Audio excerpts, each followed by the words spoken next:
जोहार गे गते को तीन 9 अगस्त जो बड़ा हचे पे तीन सगुन विश्व आदिवासी माह कना। तो विश्व आदिवासी माह नियते देलाबन बार कथा बन कथाया। तो वीडियो रे कंटिन्यू तहन तबन पे देलाबन लाहा सेन।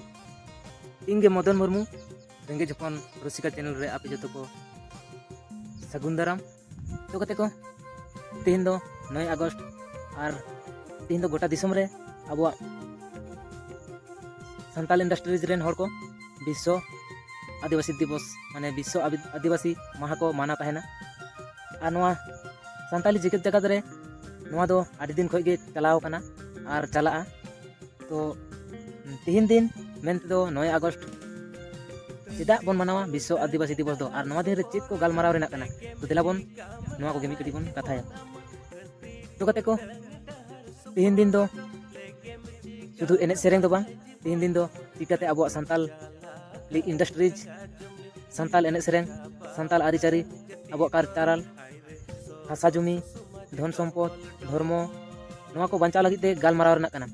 और दिन दिन अब सानताल इंडस्ट्री चेतान रे नाना रकम आदिवासी चेतान रे नाना रकम अत्याचार चला कान गया।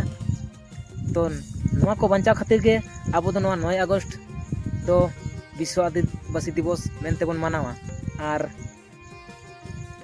नवा खातिर के बसर बसर 3 दिन दो नवा निये दो मिटन प्रोग्राम बन माना तहना। तो गते को नेले गया बन अब सानतार चेतान रे दिन दिन के नाचार हुई तेगे तहन कना। तो नवा को बांचा लगी ते अब दो मिदो हुई बना। और सानतार सानतार बाबन मिद लेन खाय तिसो नवा अब चेतान रे जहाँ अत्याचार हमला हुई कना नवा दो तिसो के बांग चाबा। नेल के गया बन किछु दिन मांग रे मणिपुर रे आदिवासी चेतान रे नाना रकम अत्याचार नाहाचार हुईना। और नितो चला कना बांग्लादेश रे उंडे आबोरेन सिदु कानू रेन मूर्ति को रापू का किना। और आदिवासिया ओड़ा तेकन बोलो कना, आदिवासिया ओड़ा ते छातिक को बोलो कना। और हटो रे छुरी सटाव कते बंदूक सटाव कते जबरदस्ती जमी को जायगा को ऑल हतावे ताकोआ। तो अब दो नवा सानतार जुमिद बांग खातिर ते अब दो को दुर्बल बना। और अब चेतान निका छातिक को हमलाएदा। तो अब दो छातिक चिकाते बन दाड़े को। तो अब सानतार तो जुमिद हुई तबना। तो अब सानतार अब गेबन लड़ाई केना ओको मेना सारना धर्म ओको मेना सारी धर्म। तो नो को बन हिड़िंग मा देला बन सानतार जुमिद पे और हासा भाषा देला बन बंचा मा। और बांखान दो नेल के गया बन मणिपुर रे आदिवासी तान रे हमला हुईना अत्याचार हुईना। और नितो चला कना बांग्लादेश रे हापेन दिन नेला पे गोटा विश्व रे अब आदिवासी सानतार को हासा भाषा रेज हताबना। और नुकु मालहार लेका नेला पे त्रिपाल टाम्बू टना कते बारे रे तायन हुई तबना। तो नवा को खन बंचा लगी ते आदिवासी जुमिद ताबन पे। और बांखान अब जतो सानताल आदिवासी पाहिल लेका से इंग्रेज लेका को खटाबना। तो इन्या मेन दो ओना गे देला बन जतो को गे संगे ताबन पे अब सानताल सानताल बन मिदोआ। और अब हासा भाषा बन बंचावा चेदा से अबोरेन जहां माड़ांग रेन हड़ को उनको तो को लेखा गोटे गेताबना।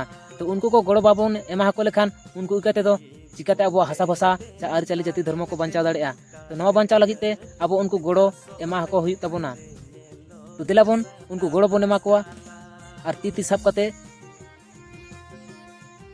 सानताल विद्रोह फिर बन लगावा आरो बन लगावा सानताल विद्रोह। और बांखान दो नुकु छाती जाति जो अब सानताल चेतान रे अत्याचार नाहाचार कते जो जाति धर्म धन सम्पद जो को हताव चाबाय ताबना। तो इन दो और बेसी बांग मेन कते नवा गे मेन सानाኝ कना जो सानताल देला बन मिदोआ। और अब हासा भाषा बन बंचावा। और अबोरेन जहां लहावाकान गोंके को उनको को गड़ो बन एमा कोआ। और अब दो बन जितकारोआ हासा भाषा जाति धर्म जो बन बंचावा। तो नवा को कथा मेन कते गे ना इन दो मुचे ताबना जतो को गे जोहार। और तीन दो 9 अगस्त सगुन सगुन विश्व आदिवासी माह जोहार गे हिल्ला मारांग बुरु।